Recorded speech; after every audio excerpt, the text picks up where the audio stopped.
Hi, this is Kevin Conroy, and you're listening to the Geekcast Radio Network.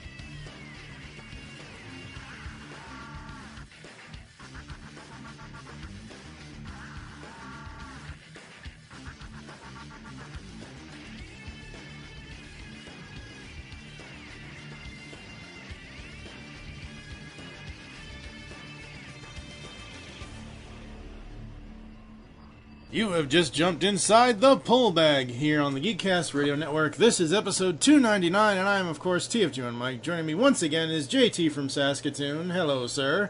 I'm back. Stop it. Never. And we're here to talk about the next two stories in the Batman Beyond Rebirth 2016 series. These are two interludes before the next big arc. One is the Batwomen Beyond, and the other is Gotham Games. So this is going to be like a little quick episode kind of thing here, folks. We're still going to go through both issues, but it's not going to take as long as a story arc usually does, obviously. Chapter 12, or issue 12, Batwomen Beyond, has Nyssa, aka the future Batgirl of Neo Gotham, Old Barbara, Terry, Bruce, and Max. What do you think of the cover, sir? I like it. It's very movie poster-ish. Yeah, very movie poster-ish. It's very Batman and Robin movie poster-ish. Blasphemy. Oh, come on. The next thing, you're going to start making ice puns, and then I'm out. Ice to meet see you. you. Yes, ice to meet you. Exactly. It's not the same if you don't do the Bad Arnold voice. Yeah, well, I'll leave that to better professionals. There is an alternate cover with Nyssa in her Batgirl uniform sitting atop some building in Gotham, probably somewhere in Crown Point. The interesting thing about this one is, as I said, let me see if I can pull this up here. It is an interlude to eventually what's going to be, the big story coming up, which we'll talk about at the end of this episode. But we have a guest team. So no Dan Jurgens, no Bernard Chang. I'm probably going to butcher these names, but a Batman Beyond interlude by the guest team of Vita Alia and Steve Orlando, obviously. Pencils done by Sia and inks are done by Dexter Vines, with colors by Tony Avina.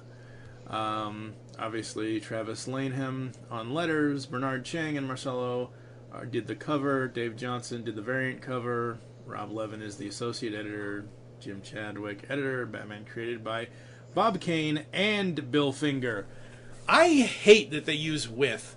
That makes no damn sense. Both of them created the damn thing. Don't say Bob Kane with Bill Finger. I mean, it's great after almost 75 years, well, over 75 years, that Bill finally got recognition. But you look at Superman. It's Jerry Siegel and Joe Shuster. It's not Jerry Siegel with Joe Shuster. Ugh. I'd have to check the last issues because I would. It's always said Bob Kane with Bill Finger. Every comic I've seen since they gave Bill credit, it's always said that. Every comic, anything that has to do with Batman, since they gave him credit, it says Bob Kane with Bill Finger. Okay.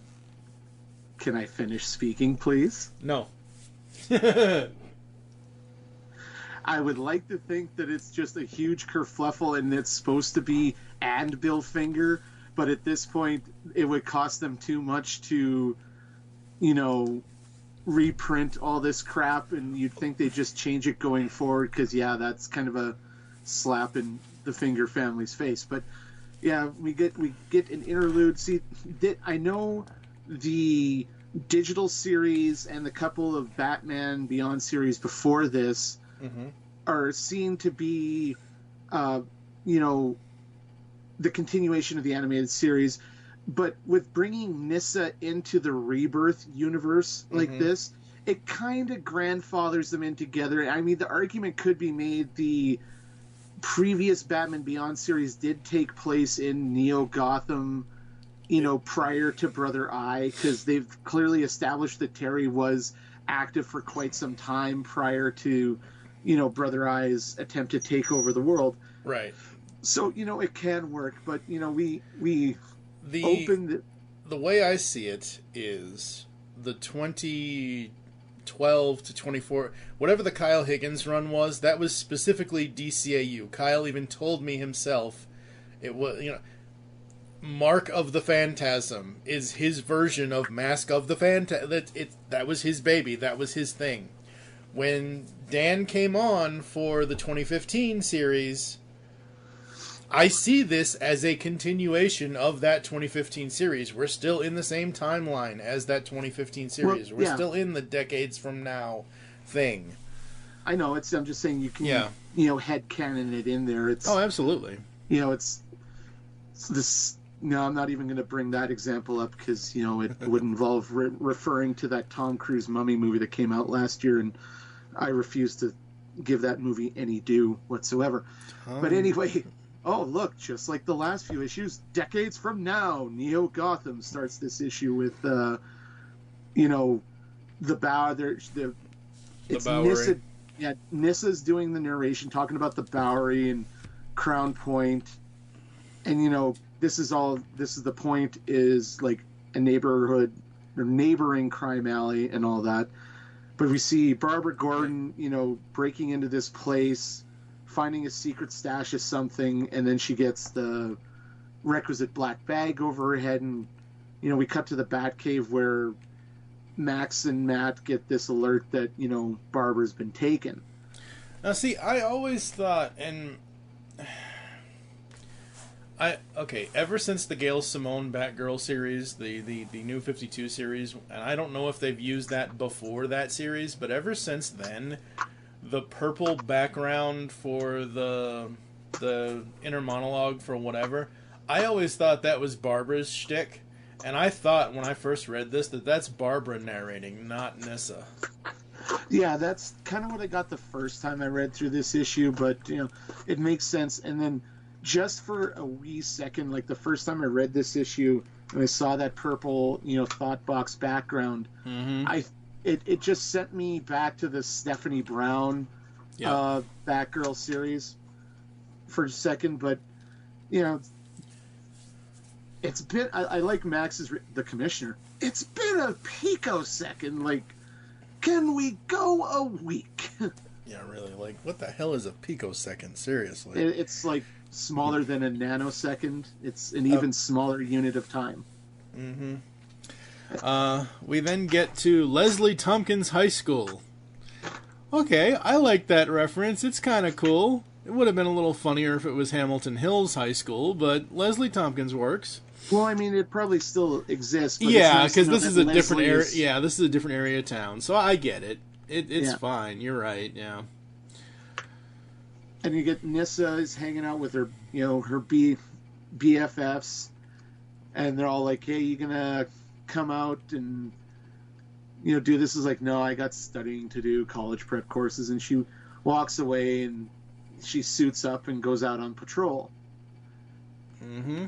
And I like when we flash back to Max. So, first of all, Bernard Chang's art on Max, it's the one design in that it's not bad. But it just kind of annoys me the way, because So how does this make you feel? Because this is not Bernard. Well, I know, that's what I'm getting to. It's just with the whole, like, side shave and the hairstyle, like, this art, you know, it's a little softer. I think it works a little better because it's got this almost kind of animated, like, feel to it. Yeah, it does. You know, and I like how Max is stressing, Gordon, have to be an ex-Batgirl, should be judging the damn rescue, you know.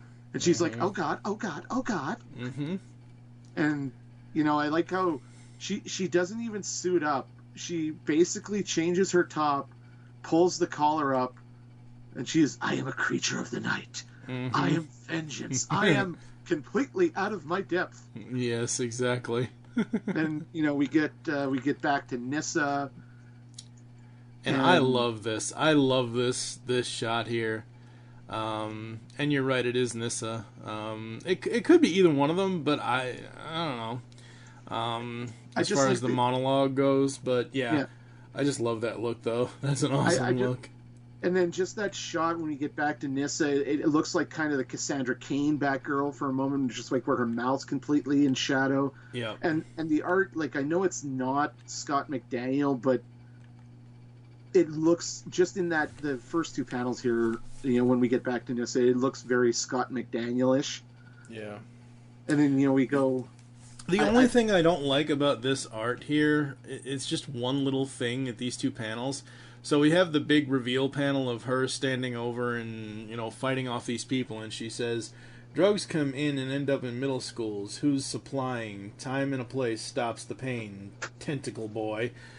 And it does a close-up on her, and he's answering her, but between what her cowl looks like in shadow and revealing of the light, it's black and then shiny blue, like, on her forehead, and, like, I don't like that. Like, black and gray, whatever. Black, blue, and yellow, whatever. Pick a scheme already. Like, I know this is a lighting thing. I understand that it's a lighting thing, but I just don't like the way that it's lit.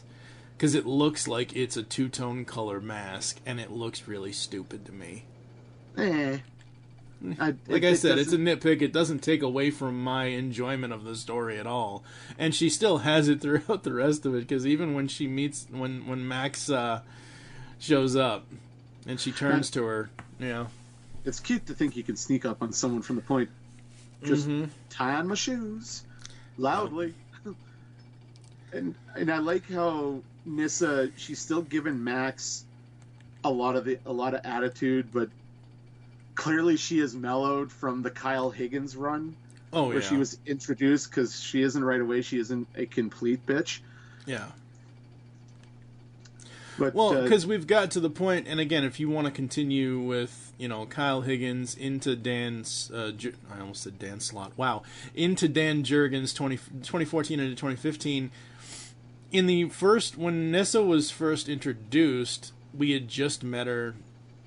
She was doing this on her own with no real quote-unquote blessing from Bruce Wayne or anybody, and it was a whole story of her and Barbara and whatever else, and I like the character progression of, over time, of how much, not necessarily she's mellowed, but she doesn't just have that hard edge.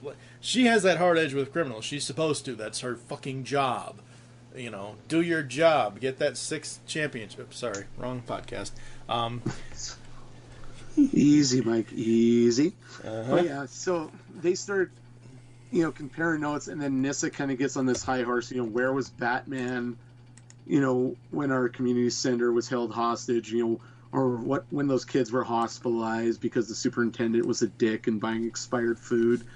And then Max comes back with she hacked the guy's computer, and about the glitch that alerted the police to illegal rent hikes. Not every solution is a fist to the face. And then Nyssa's like, it's hard to stay righteously indignant when you go all cyber Robin Hood on me. Mm-hmm. And then, we get to, we see the gangbangers and a cop, and they kind of get into it.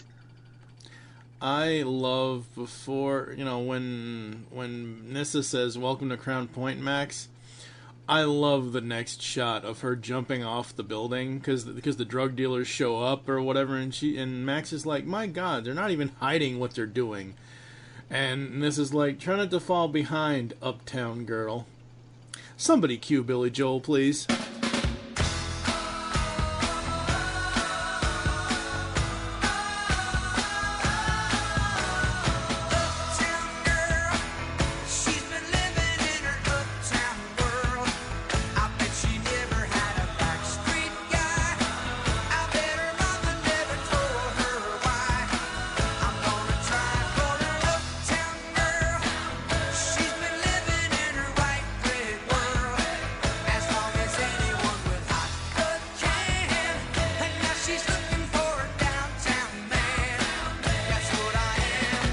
Yeah.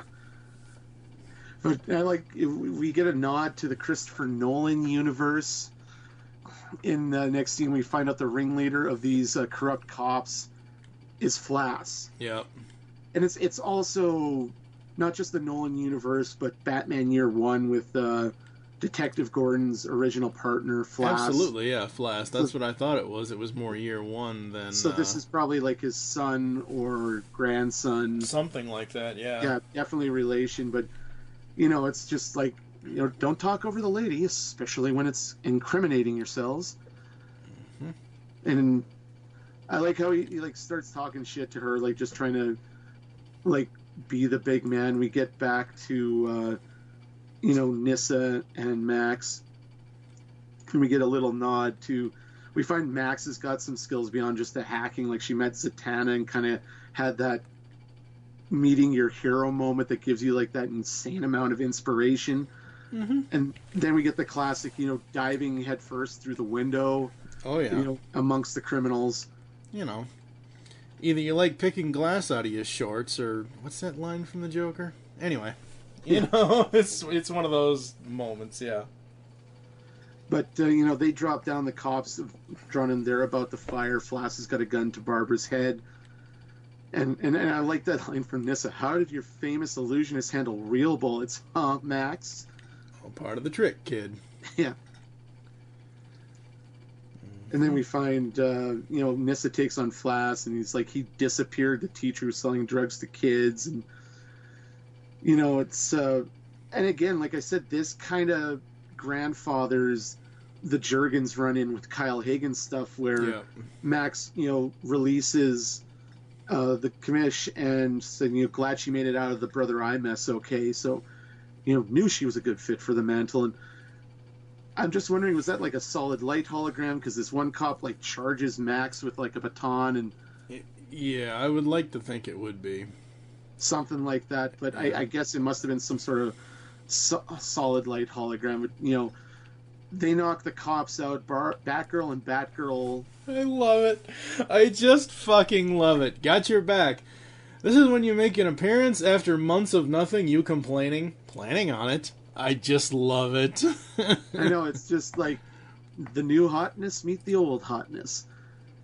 And then you got Max is up on the roof with a future mini laptop and a gosh darn net launcher, which I thought was a rocket launcher for a second.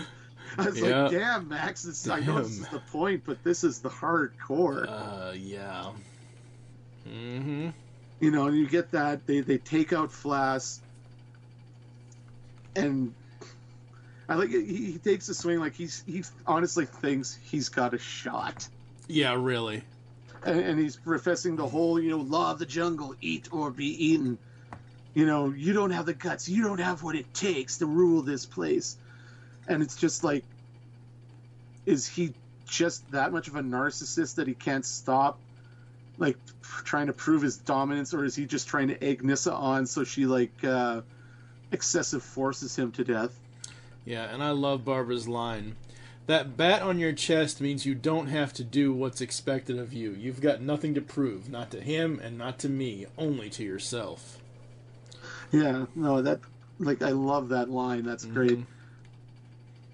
Because essentially, even, obviously Bruce is still around. We just talked about it last issue with Rise of the Demon and everything else. But as Tim, as Matt, I was really put young Tim Drake in Matt McGinnis' shoes. Holy shit. As Matt mentioned that, Bruce and Terry are off, facing Raz. Race, damn it! I screwed it up. Fucking hell. Fucking Arrowverse. They said his name the other night. So, yeah, I love that even though they're gone right now, that they're off doing their League of Assassins thing, or League of Shadows thing. Barbara is essentially another... She's not obviously as hard-nosed as Bruce, obviously, but Batgirl to Batgirl, her giving Nyssa advice on stuff, it's like Bruce giving Terry advice, or Terry, throwing certain things from the past in Bruce's face and other issues. Yeah. I do like how they signify that momentary pause, like where Barbara, you know, she does the bat in your chest line, and then she says, "Who are you? Who are the people of Crown Point?" And that ... to illustrate the momentary pause of Nyssa, like she's still contemplating, you know, putting her fist 3 inches past his face. Yep. And then she takes off, and, you know, Barbara kind of, you know, she basically, you know, she gives her approval. Yeah, she basically ingratiates her and says, you know, I want you to know you do right by that symbol. Mm-hmm. You know. And then you see, it's like, you know, days later, Max and Nyssa catch up. Max whips this, I thought it was a batarang or something at first. Yeah. It's like this biometric communicator. She says, you know, we could do a lot together without Batman riding shotgun. And Nyssa swings off saying, us Batwomen could do just fine. Yeah. And that, I mean, that this is a perfectly adequate, you know, it's nothing to write home about. It's not exceptional. And I don't mean that to be a negative. It's just, this is a perfectly adequate filler issue. It gives us brings Nyssa back into it. It sets up future elements without being definitive about what's coming. Yeah, and that's a good thing, because that's what I like about, like, we haven't had this yet. I forget if we had. I don't remember if we had it in the 2015 series, but 2016 we started with Escaping the Grave. We then went to Rise of the Demon. That's 2 big story arcs. And then, you know, we have this issue and the next issue as kind of not... I don't want to think of these as fillers, even though they kind of are. Not like it said in the beginning, it's an interlude kind of a thing. And to me, like, with Flass being there and focusing on Crown Point and all that, and focusing on Nyssa as Batgirl, this to me is like... I don't mean it in the sense of the classic story, Batgirl and Robin year 1, but this to me is Nyssa's own year 1. I think a little, just this specific issue, just that end shot when she's jumping away off the rooftop, that's the whole picture there, the building, the art, the sky color, all of that, you know, us Batwoman could do just fine. You know, I just think that that's a nice little nod to the year 1 styling. Oh yeah, no, it is that nice nod like that, and then we get Barbara come back, and you know, again, just kind of re-solidifying the connection to the Kyle Higgins run. Yeah, you know, so she disappeared, and I couldn't get to see if she was okay, and even Barbara acknowledges to Max, and she failed, you know, Nyssa in that respect by not getting to her to see if she was okay, because she must have thought I didn't care. Yeah. And, you know, they reaffirmed that, you know, it's going to be rough, but we can back her up, and, you know, she's not alone. Right, right. You know, and like I said, it's not to knock it down. It's just saying, when I say adequate, it's not a bad filler issue. It's not a great filler issue. It's just, this is a solid filler issue, and, you know, it sets up relationships that can be brought back in the future without tying it solidly into, you know, whatever the next big storyline is going to be. Right. And the thing of this is, and what I like about this series to this point is, as I've already said, we've had 2 very big story arcs to start this. And there really wasn't, like, most comic books, I don't want to say on average, but traditionally most comic books are 40 pages. Most digital comics are 20 pages or so, because they don't obviously have the ads. Like, I'm looking at issue 13 right now, and it's basically, it's 22 pages. So, you know, most comics are 40 pages long, but half of that is ads. What I like about digital comics, and digital comics versus print comics is going to be a topic later this year that we're going to bring up again, folks, but in digital comics, as long as you have 22 full pages of story, that's a great thing. The problem with that is you can't always fit in every bit of character development, character building thing. So, like I was saying before, we had 2 giant arcs. now we have these kind of two little interlude issues specifically with the Batwomen Beyond issue, to build those characters on their own without having to this takes place at the same time as the last arc is going, as Rise of the Demon is going on. So this isn't like Bruce and Terry are just down the street twiddling their thumbs. They're off in Tibet dealing with the Ra's al Ghul thing. Yeah, it's not like they had a boys' night out or something. Oh my god. Yeah, issue 12, Batwoman Beyond. I'm probably going to give it a 4.5 out of 5. I absolutely loved it. I thought it was great. Oh yeah, no, I'm right there with you. It's like, God, what's the name here of the artist? I'm just looking that up again because I want to make sure It's Aelia something or other. It's that's the writers. It's Sia Ohm's pencils. Like, it's not, like I said, it's not like I don't like Bernard Chang's art, but it's very striking. It's very angular, and Ohm's art is, it's softer, and it's a little. It's like when you stare at one of those 3D images, you're looking for the sailboat, and then you look away. It's kind of like that. Like, sometimes you need a break. Yep, absolutely. Moving on to issue 13, Gotham Games. This one's really interesting because it is written and drawn by Bernard Chang, with Marcelo on colors, Travis on letters. Chang and Marcelo did the cover, but I forget, did Bernard do, like, in the past, if it was the 20... I don't think it's been this series, but it might have been the 2015 series, since him and Jurgens have been on the series.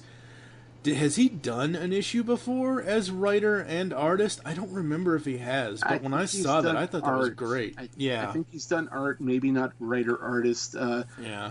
I'm going to say right off the hop, I got the alternate cover with the Batman.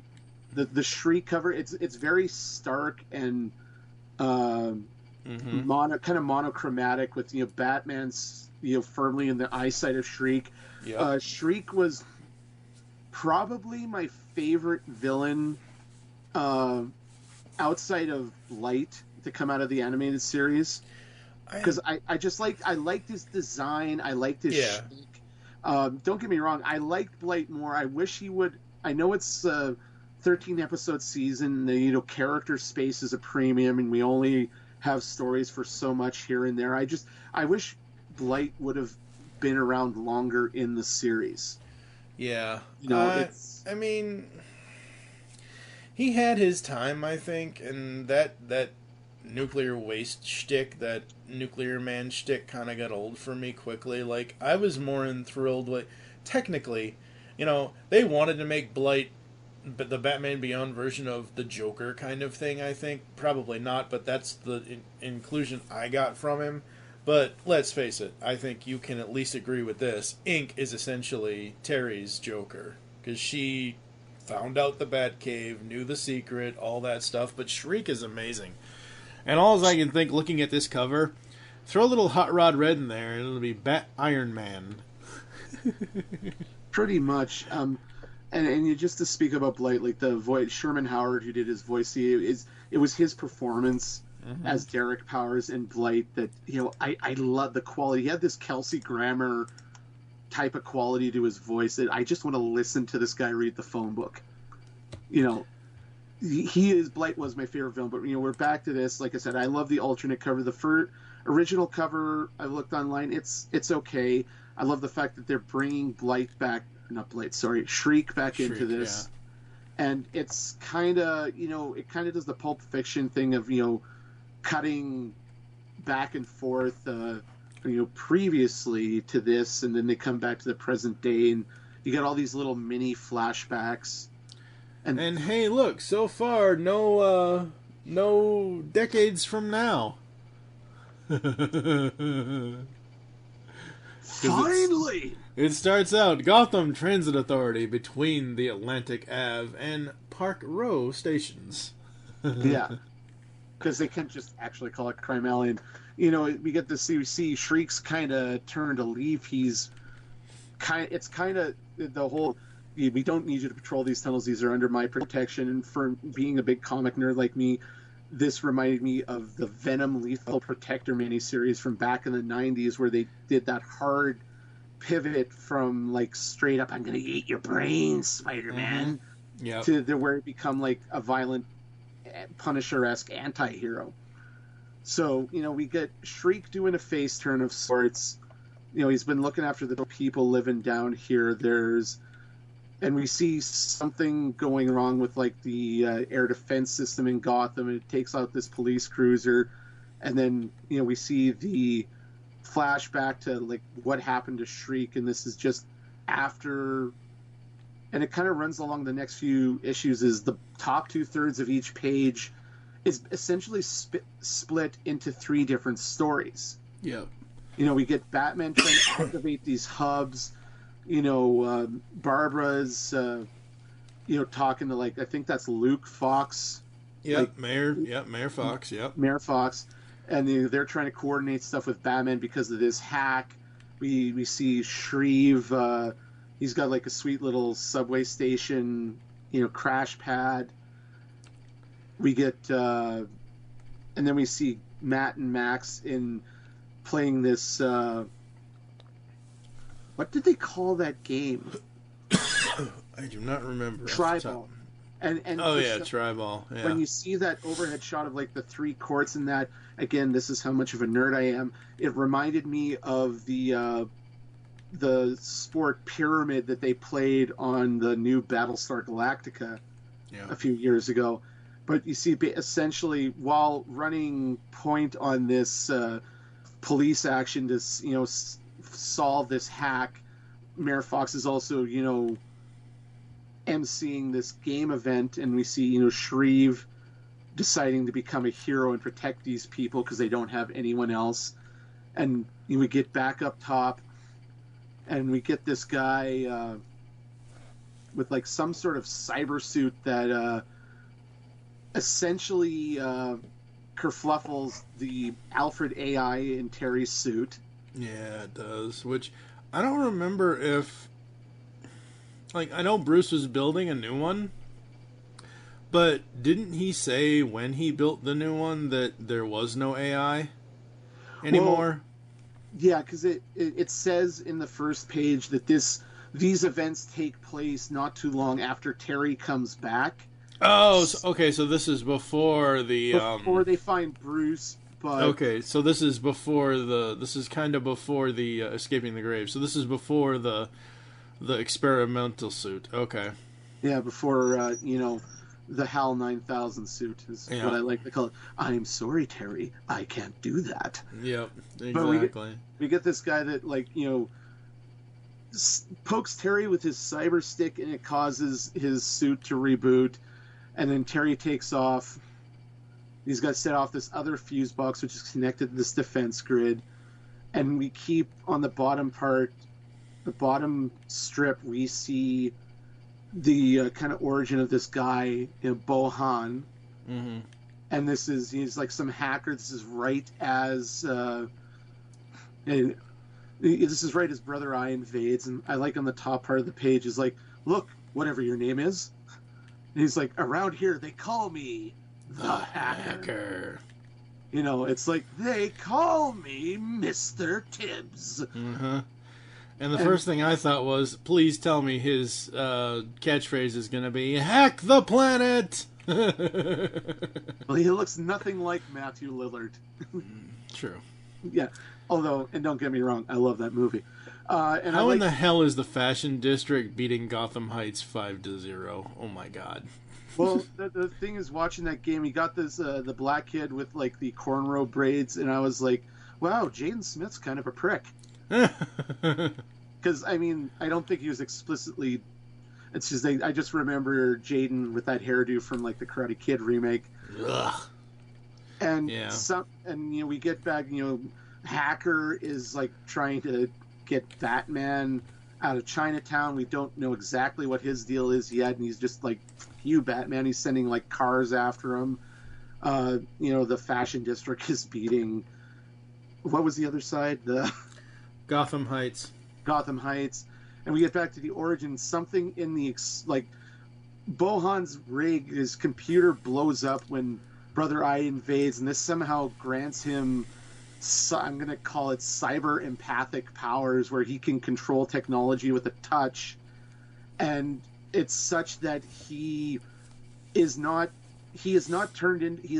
borged by Brother Eye's killer cyborgs, and it in fact causes this killer mantis spot to blow up.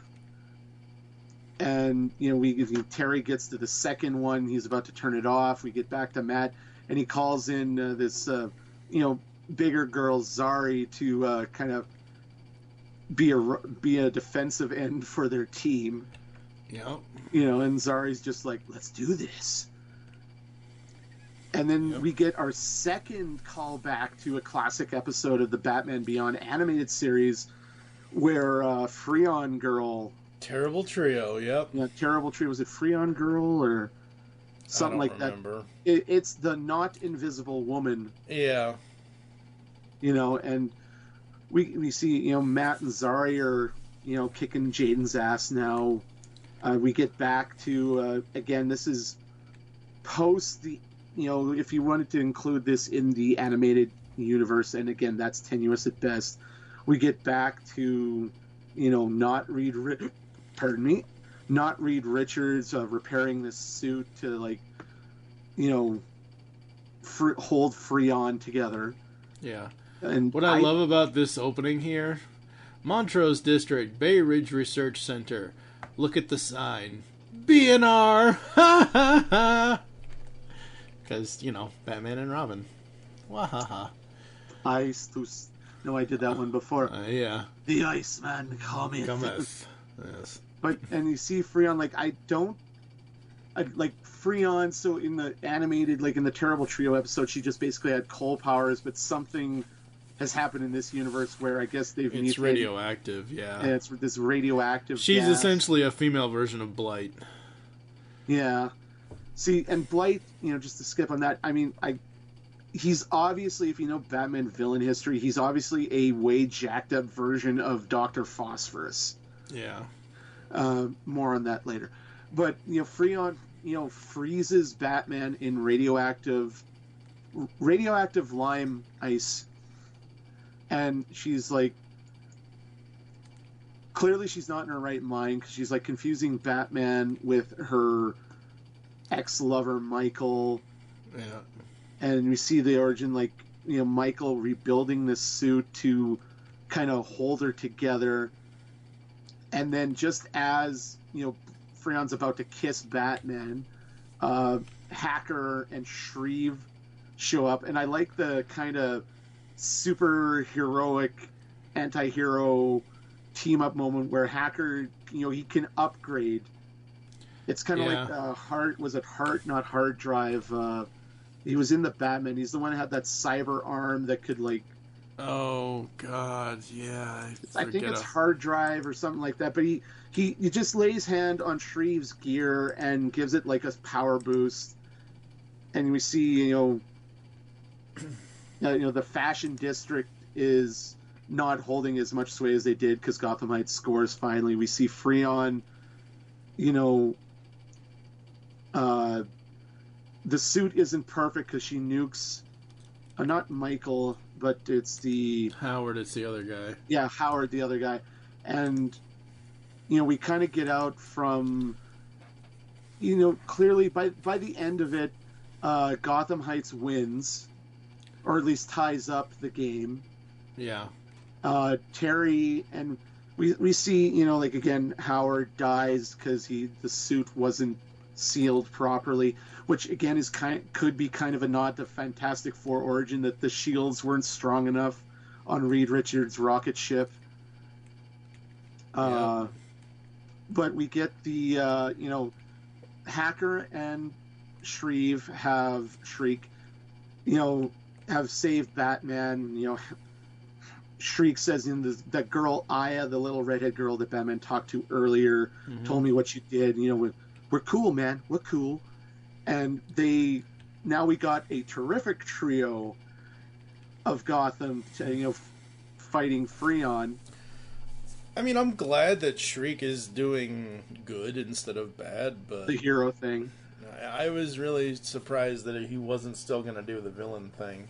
Yeah, but I mean, it's. I don't know if this Shriek has the deafness that the animated series Shriek had. Yeah. You know, by the end of it, he has to wear like the little headband, and it's kind of like the Pied Piper in the Flash series, how he has to have those implants in his head. And you know, Batman and Shriek kind of hold down Freon, while Hacker, you know, fixes the defense grid, which is basically Freon was going to use that to level Gotham in revenge because she's not in her right mind. And then Hacker, you know, shoots out this cord from his staff that, like, what did he say? He recalibrated her suit, and right. You know, Terry's like, "Shui, I still got time to catch the games," and Hacker's like, "Maybe we can work again, Batman, over dim sum." And then he's like, and I like just Hacker and Shriek is like, "Uh-oh, Popo, time to motor." Mm-hmm. And again, this is on the same level. I'm telling you right now, I'm giving this a 4.5, just like I gave Batwomen Beyond. You know, it's a solid. You know, it's a solid filler. It introduces, reintroduces, and introduces new characters. We got another potential future rogue for the Bat Family Gallery. Yep. And you know, it sets stuff up for future stories, which may or may not come to pass. Hacker might only show up here. Who knows? Yeah. I mean, I hope he shows up, you know, in the future, but I mean, having it here and introducing it here is more than fine with me. Oh, yeah. But, I mean, yeah, overall, like, these are two great issues, folks. It's, you know, the whole series overall. In case you haven't figured it out by now, me and Mike both love this series. Obviously, yeah. And I find this highly timely for me.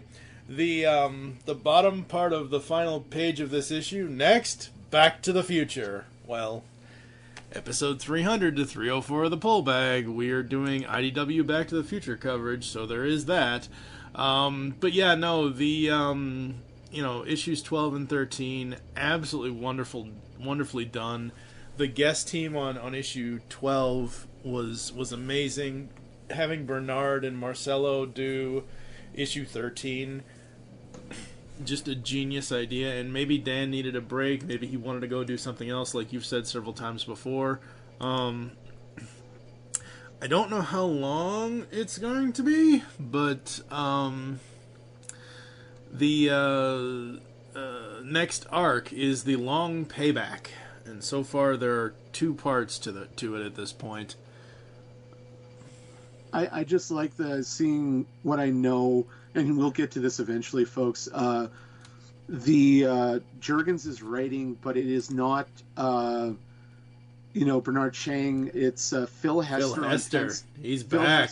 Oh yeah, and Andy Parks on inks, and their art. This is so perfectly. Their art is so perfectly suited to, you know, Batman Beyond.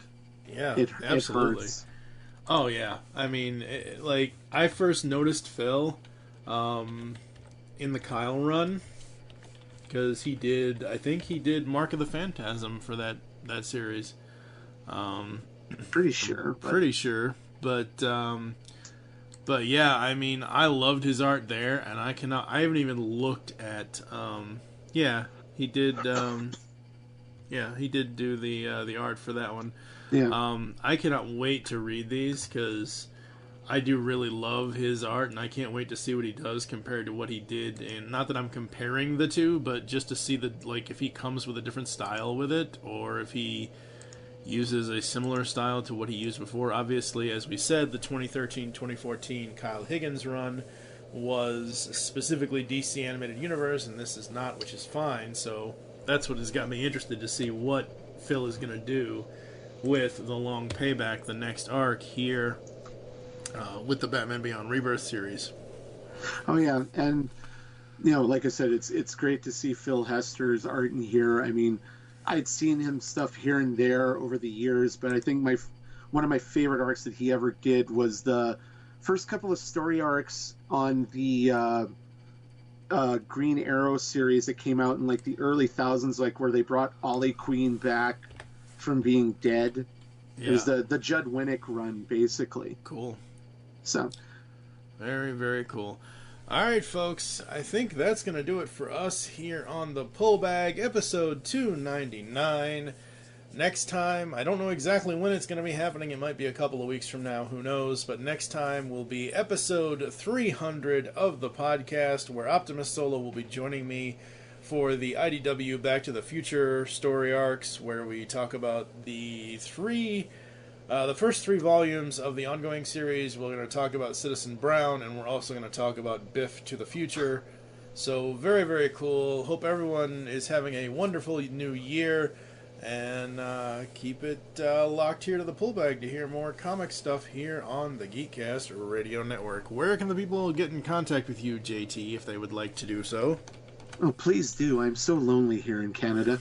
Canada's a lonely place, so, you know. And you're so much closer to us now. It's almost like you want to come here. No, not really. It's too cold. Chicago's cold enough. Thank you very much. Okay.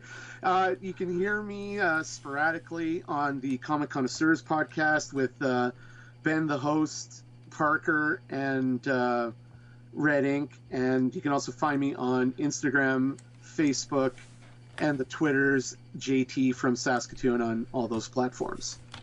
Absolutely. I am TF2 and Mike on Twitter. You can follow at the Pullbag on Twitter for the show.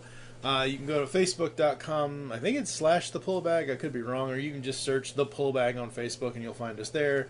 You can find Geekcast Radio Network on Facebook as well, and at Geekcast Radio on Twitter. Make your great escape to comics, and we will catch you next time, folks, for episode 300 as we jump inside the Pullbag. Well, of course he would. Wouldn't you, honey? I mean, to work with someone as famous as Mr. Wayne. Sure. I warn you, I can be a difficult taskmaster. I accept nothing short of excellence from all who work for me. I think I can handle it. Very good then, Mr. McGinnis. Welcome to my world.